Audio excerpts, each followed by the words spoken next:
Hey, welcome back to the channel. Got Goldie back in the garage, and we got a new little project for it.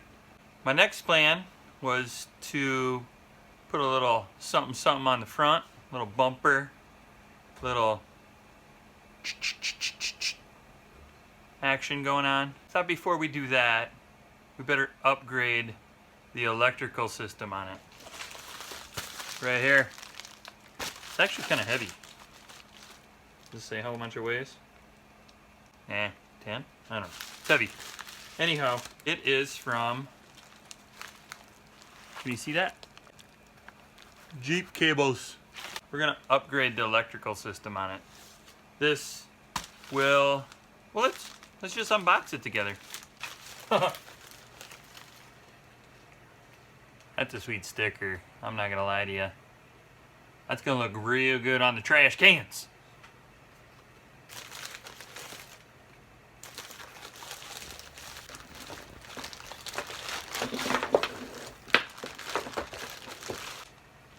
ZJ 4.0. It's the Big 7 clamps. Nice, because you can like stack them up on the side there.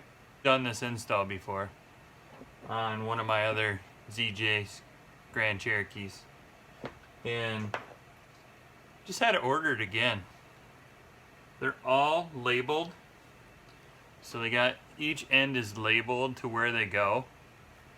It's pretty self-explanatory where they go.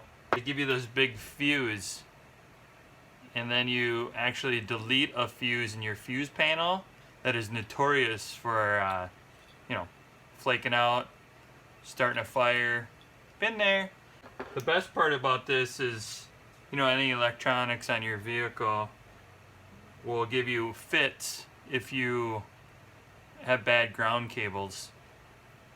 That's the best benefit to this as well, as you upgrade all your ground cables and with your electrical too, especially with the new mod we're going to do up front on the Goldie project.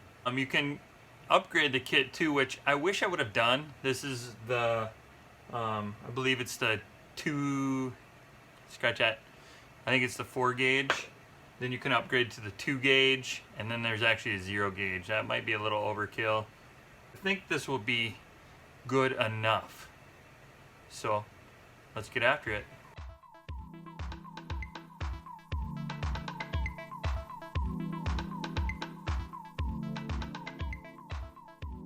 Start with the ground side first. We'll take care of all the ground cables, take them off. You gotta get them out of these looms. Look at this clamp. It's like split in half right there. Ew. Definitely issues here. And then we gotta get into here and cut all that out. It's usually like brittle, and once you cut your fingers.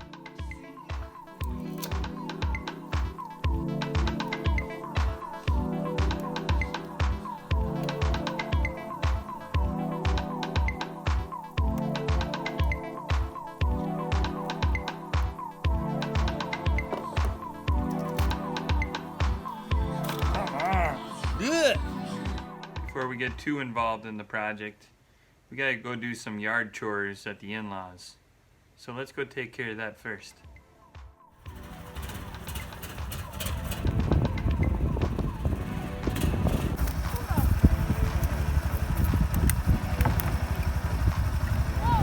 Right here? Yeah, all the way down. Woo! Let's go.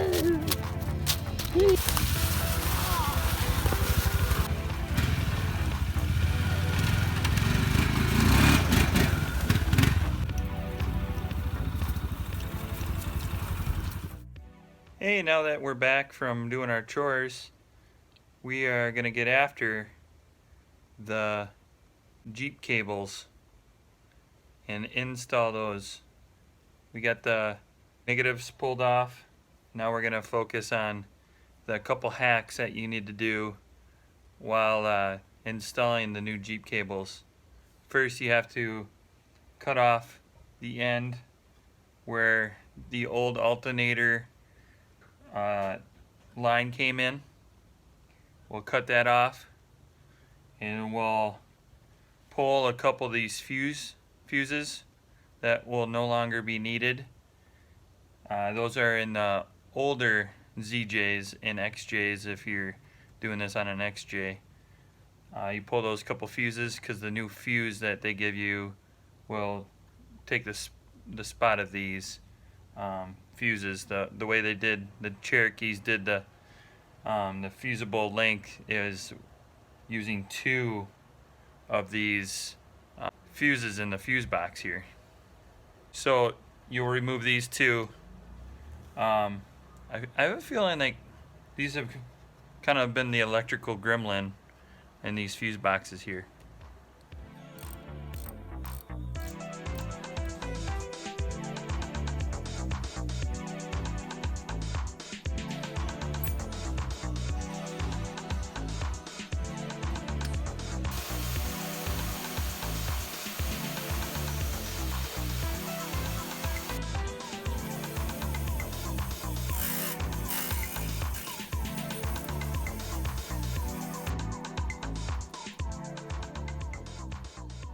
It's a little hard to see, but this comes from the alternator and it goes back into the fuse box. That's where you eliminate those 2 fuses in here.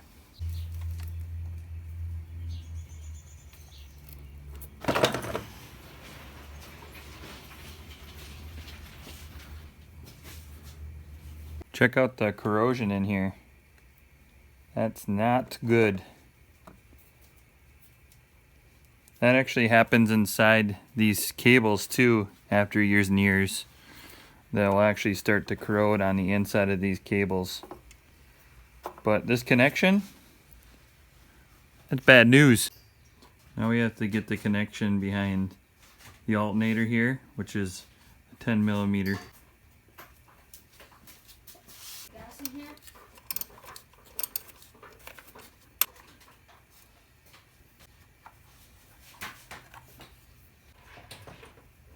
There's actually a mod here where you gotta trim that plastic piece off for the big 2-gauge cable. But I have an alternative hack we'll do here. That plastic is kind of hard to grind, especially back in that behind the alternator. So we'll do that next. Here's the hack I told you earlier about doing on the alternator. I'm just going to trace around this one from Jeep cables, and here's the factory one. Here's the one from Jeep cables, and we will trace it and we'll notch that piece out, cable end, instead of cutting that thick plastic piece off the back of that alternator, which is very difficult.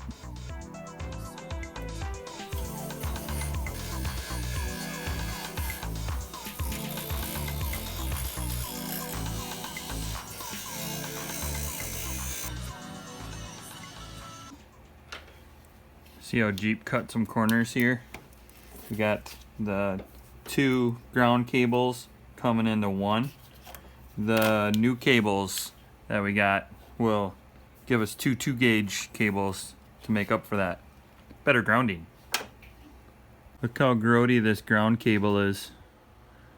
So we'll have to address that. The new ground cable will take care of that as well.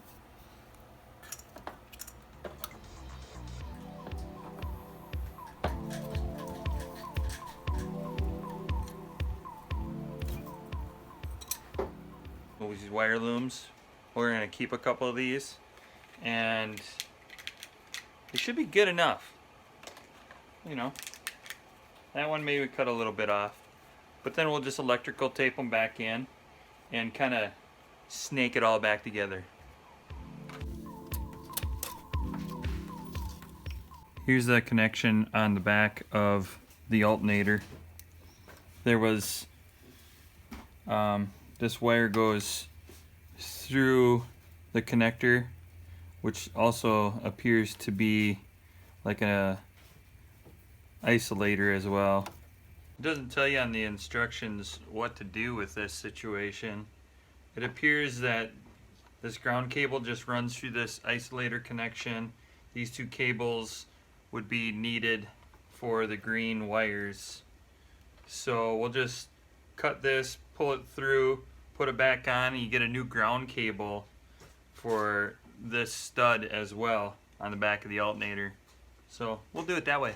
We got that old ground cable pulled through the connector, and we will just put the new ground cable on this stud, which is on the back side of the alternator, and then put those two little 7mm nuts on the back of that. This was a 10mm, by the way. Tighten it. Tighten the bolts. The bolts and nuts. Nuts and bolts.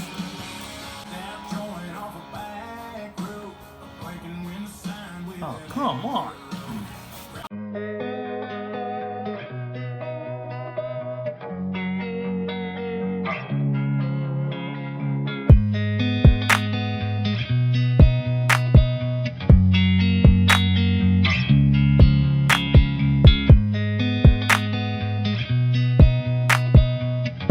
Off the stud mount on the block, put that cable on. Next cable was the cable from the block to the back of the alternator stud. Make sure you see both sides. One side is smaller than the other on the cable, and then from there the cable comes up to from the block to the battery. And those will be the two ground cables for that. Now we'll go to the ground cable from the fender to the other side of the battery.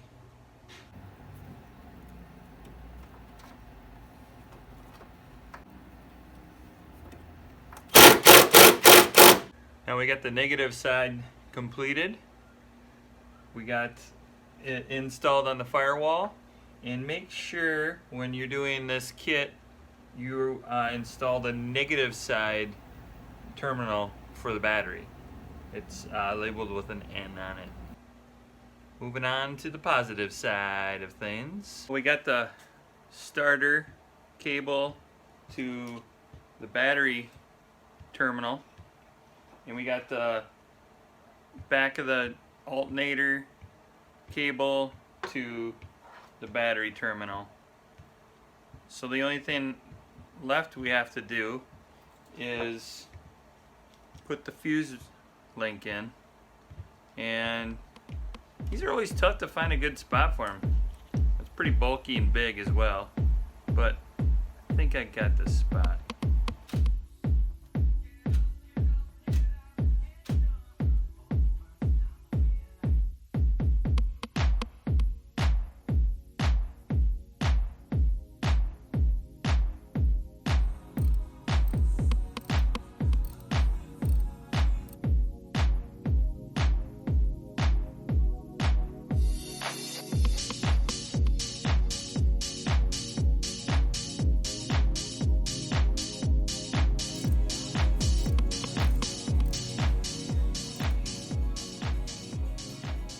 Well, we got the wires in, negative side, positive side, and then we got the wire looms on, put some zip ties in, kind of cleaned it all up.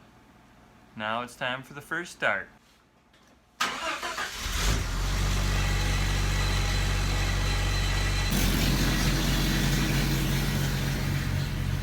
Fired right up! Look at the volts! Ooh, that's very positive. Think it'll work? What's Goldie think? You think Goldie will think it's gonna work? No? Yeah? Well, that's it on this video. The install of the Jeep cables, the Big 7. Yeah, they're all pretty easy install. The biggest one was probably the alternator negative and positive side. Other than that, super convenient with all the labeling on each end of the cables.